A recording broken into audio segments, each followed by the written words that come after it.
Good morning to all the devotees of Radha Gopinath Circle. Hare Krishna. Shri Shri Radha Madhav ki jai. Panchatattva Bhagwan ki jai. Rajapur Jagannath Baldev Subhadra Maiya ki jai. Gaur Nithai ki jai. Narsingh Bhagwan ki jai. Hare Krishna. We move on to the next program for the morning. As always, a short Bhagavatam class, the most important way to start your day by hearing from Amala Purana, one verse. Okay, so as Varaha Prabhu always says, please put a pause, all of you, and if some rounds are there, you can just hear it after just about 20-30 minutes. Okay. Jayo Radha Madhava Kunja Bihari Gopi Jana Vallabha Girivaradhari Yashodanandana Braja Jana Ranjana Yashodanandana Braja Jana Ranjana Yamuna Tira Vanachari Jayo Radha Madhava Kunja Bihari Hare Krishna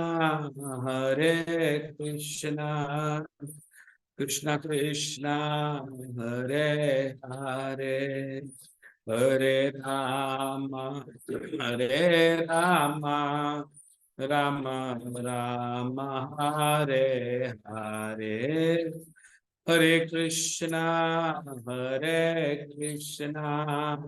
Krishna Krishna Hare Hare Hare Rama Rama Rama Hare Hare Jayo Gandharvika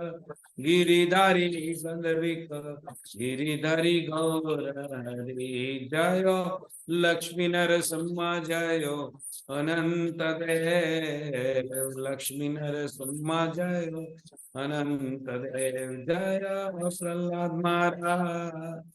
Prahlad Maharaj Jaya Prahlad Maharaj Jaya Jaya Prabhupada Jaya Jaya Prabhupada Nitai Gaur Hari Bol Hari Bol Nitai Gaur Hari Bol.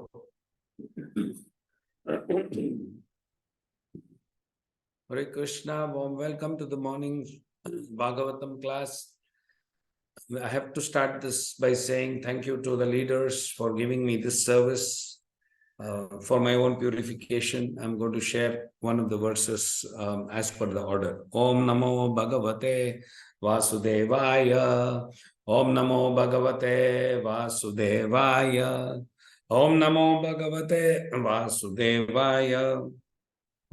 Narayana Namaskrityam Naranchaiva Narottamam Devin Saraswatim Vyasam Tato Jayamutire Nashtaprayeshu Abhadreshu Nityam Bhagavata Sevaya Bhagavati Uttama Shloke Bhaktir Bhavati Naishtaki.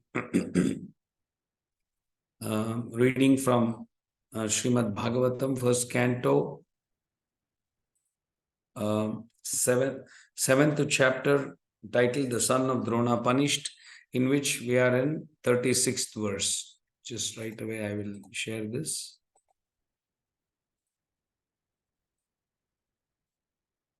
Yeah, I hope you can see this. Yes, Prabhu. Yes, thank you, Mataji. Mattam pramattam unmattam. Mattam pramattam unmattam. Suktam bhalam striyam jadam. Suptam balam striyam jadam. Prapannam viratham bhītam. Prapannam viratham bhītam. Narupim hanti dharmavet. Naripum hanti dharmavet. Thank you, Mataji. Word meaning and word meaning and purport. Word meaning, translation and purport by His Divine Grace A.C. Bhaktivedanta Swami Srila Prabhupada. Srila Prabhupada ki jai. Mattam, carelessness. Pramattam, intoxicated. Unmattam, insane. Suktam, asleep. Bhalam, boy. Striyam, woman. Jadam, foolish. Prapannam, surrendered. Viratam, one who has lost his chariot. Vitam, afraid. Na, not nirupam. Ripum, enemy. Hanti, kill. Dharmavit, one who knows the principles of religion. Translation: a person who knows the principles of religion does not kill any enemy who is careless, intoxicated, insane, asleep, afraid, or devoid of his chariot, nor does he kill a boy, a woman, a foolish creature, or a surrendered soul. A short purport, we'll read this. An enemy who does not resist is never killed by a warrior who knows the principles of religion. Formerly, battles were fought on the principles of religion and not for the sake of sense gratification. If the enemy happened to be intoxicated, asleep, etc., as above mentioned, he was never to be killed. These are some of the codes of religious war. Formerly, war was declared by whims, was never declared by the whims of selfish political leaders. It was carried out on religious principles, free from all vices. Violence carried out on religious principle is far superior to so-called non-violence.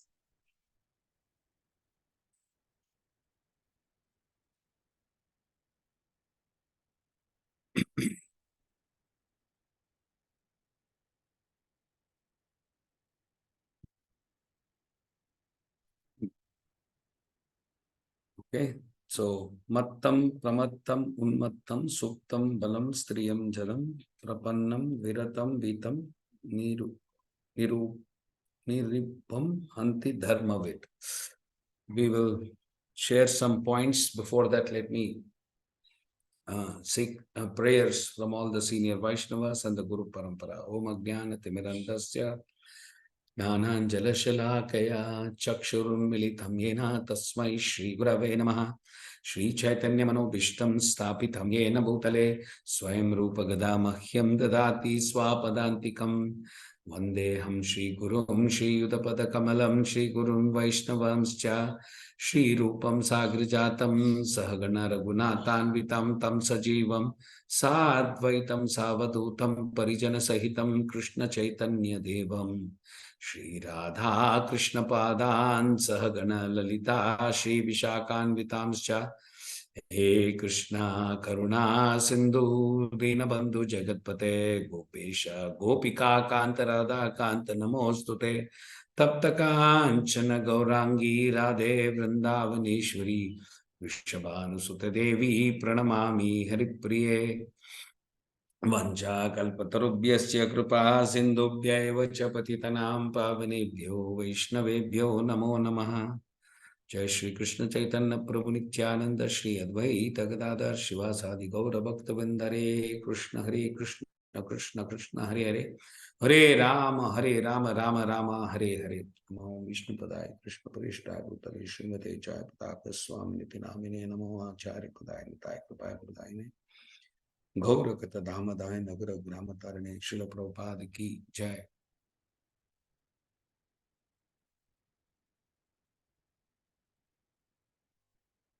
Hare Krishna, let me just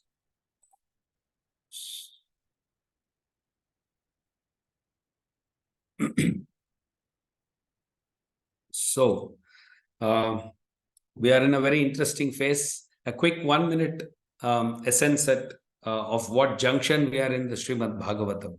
Okay, so you all know that Ashwatthama was released. Okay, and Arjuna did not do.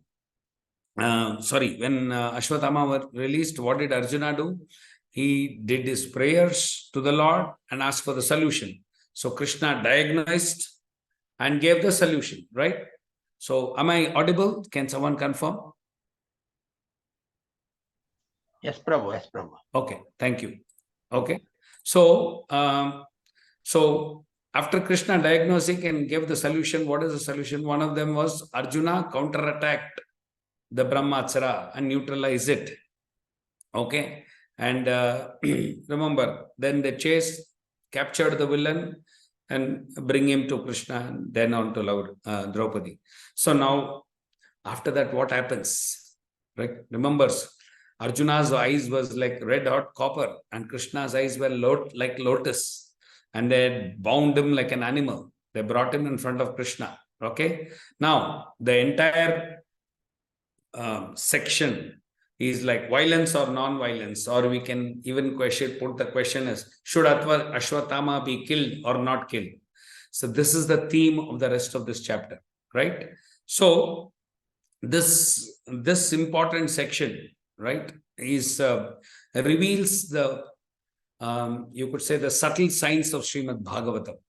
How Srimad Bhagavatam talks about the subtle nuances of relationships, dealings, conflicts, contradictions, your confusions, right? How to resolve all this.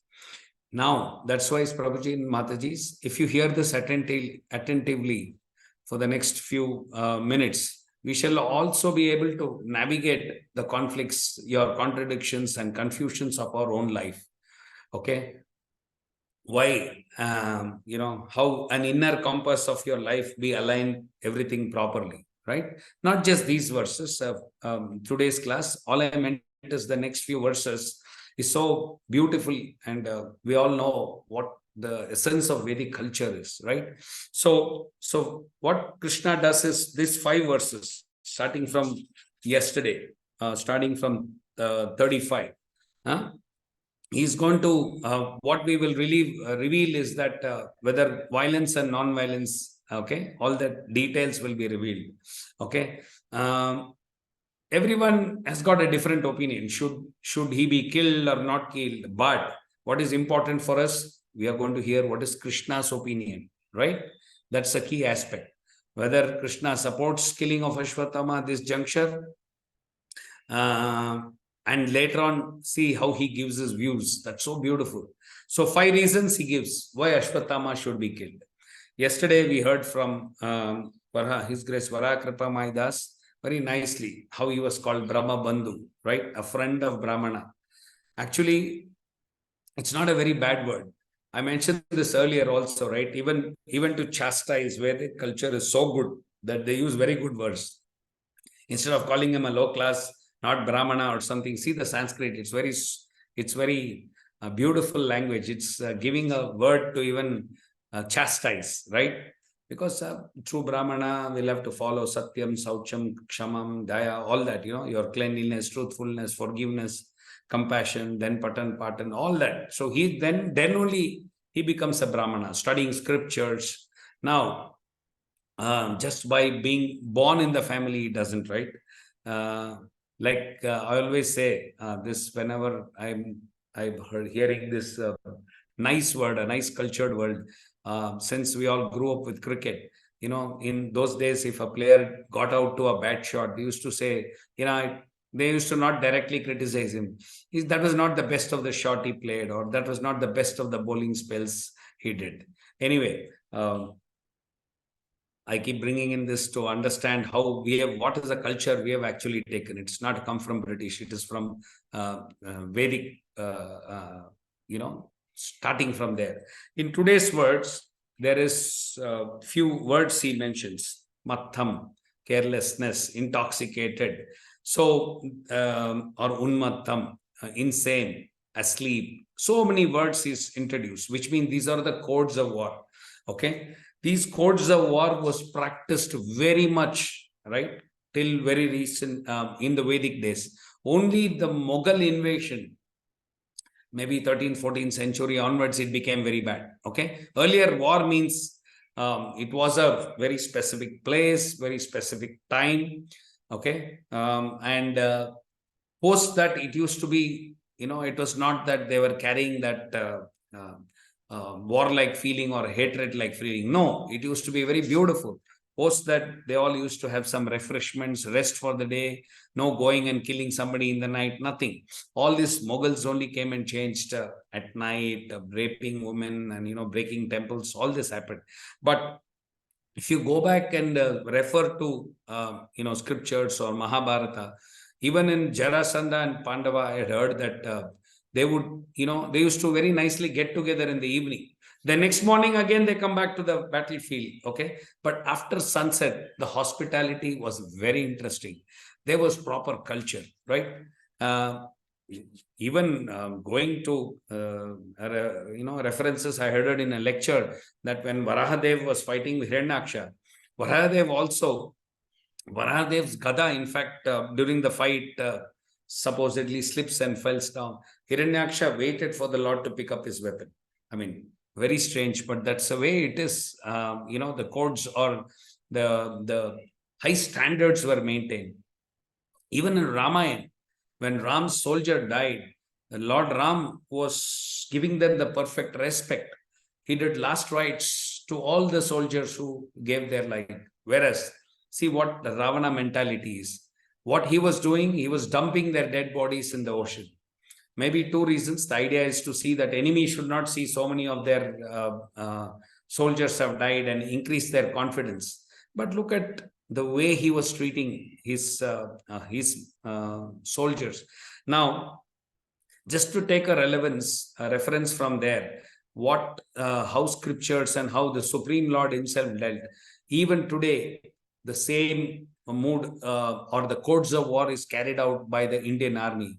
You all know that during the war, we had a very small war, Kargil War, March, April of 1999. Many Pakistani soldiers were killed by the Indian Army, right? Now, very strangely, Pakistan didn't want to accept them back because it means that they are the ones who, kind of acknowledging that they sent. They kept saying, no, they are all some, they moved into you. There's some villagers and those kind of things. They didn't want to, okay, and they didn't want to accept it. The wives and relatives were actually very keen because it's their son, their near and dear who's fought for their country and died. So what Indian Army did, Indian Army performed the last rites. I mean, not just like that. They had actually flown Maulis from Delhi and given them a military respect in a way. So this is the culture we have inherited from our Vedic period, starting from the Supreme Lord. In fact, Indian Army, I recollect having sent names of those who fought very bravely. Like we have your Ashok Chakra, Paramveer Chakra. Like they sent, can you imagine a letter to them saying that these are the people who fought very bravely. You may give them posthumously their medals or something. Why I'm saying this is that even if their enemy soldiers were thirsty or hungry, okay, we had this culture of first ensuring that you give them the required water or whatever little thing to eat. That was the way of our Rajput kings, and they all ensured that supply of food and water was always there. And then they used to call, come, we'll fight. Okay, it is not all that what we hear now. Love, it's all what do you call nowadays? They say no, all is fair in love and war or something like that. That was all Ravana philosophy. Okay, of disowning his own army. Okay, and at one place it even backfired to Ravana. Right, you all recollect this very famous incident of where Lakshmana was injured and Sanjeevani was ordered. Right, how that worked was that particular thing, the fragrance was supposed to bring back all the dead soldiers. Now, look at Lord Ram. He had all his soldiers on his side, had kept because there we wanted to give them the perfect ritual. Now, upon getting this fragrance, all of them got back to life. Whereas what Ravana had done, he had dumped them in water. If they were there, because of this for fragrance, even they would have gone back to life. Okay, that is why these things, this demonic mentality do not work. Okay, so why I'm saying this is this same culture, this wonderful culture, Srila Prabhupada took this and gave it to the entire Western world. Imagine hippies who did not care whether they're showing their legs to Prabhupada or smoking or drinking or not wearing appropriate dresses. He went there, tolerated all of that, and then gave this wonderful Vedic culture and most importantly, Krishna to all of them. Okay. Befittingly, he again had all his disciples, our dear Guru Maharaj, to taking this and not wasting 1 minute and be always in Krishna consciousness 24/7, and thus giving us, enthusiasming us, and giving us a direction how we should not waste our time and we should constantly preach the glories of Chaitanya Mahaprabhu's mission. Okay, so as I said, it was the Mughals who changed the code of conduct, started very ruthless. Okay, with such people, interestingly, Krishna's strategy works better. Not the Lord Rama style. Okay, don't treat him fairly. He has violated the codes of war. What is Krishna says? Don't be nice to him. Please kill him after arresting him. Okay, so in this verse also, if you see Srila Prabhupada's purport, it clearly says, if enemy, where was these were the codes of religious war. Formerly, war was never declared by the whims of selfish political leaders. Wars was fought only for dharma. That too, what? After you all know, after checking out all other possible means of peace and nothing is there, then go to this last option. It was carried out on religious principles, free from all vices.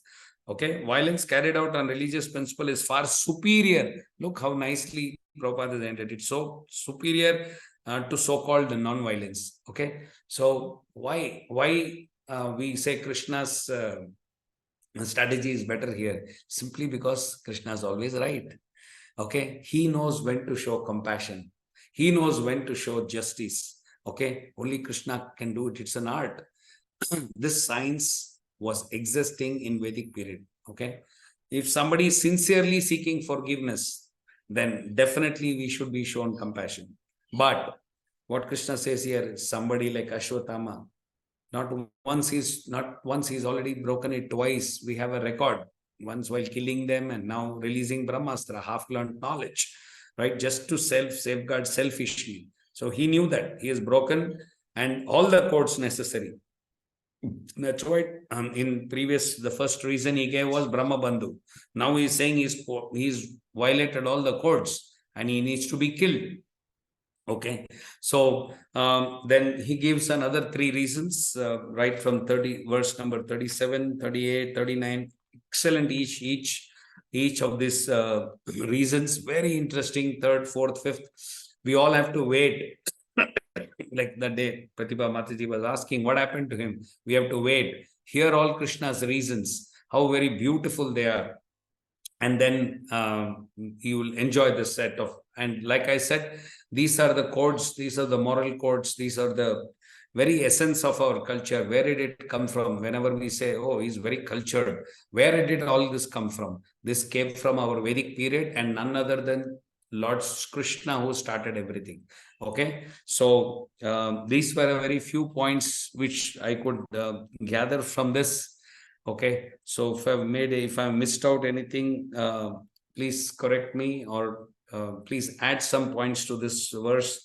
Like I said, I find it very interesting, very beautiful diagnosis, very beautiful solutions too. Okay, Grantaraj Srimad Bhagavatam ki jai. So I now keep it open for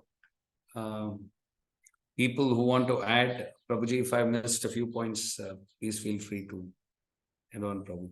Hare Krishna. Dandavat Pranam.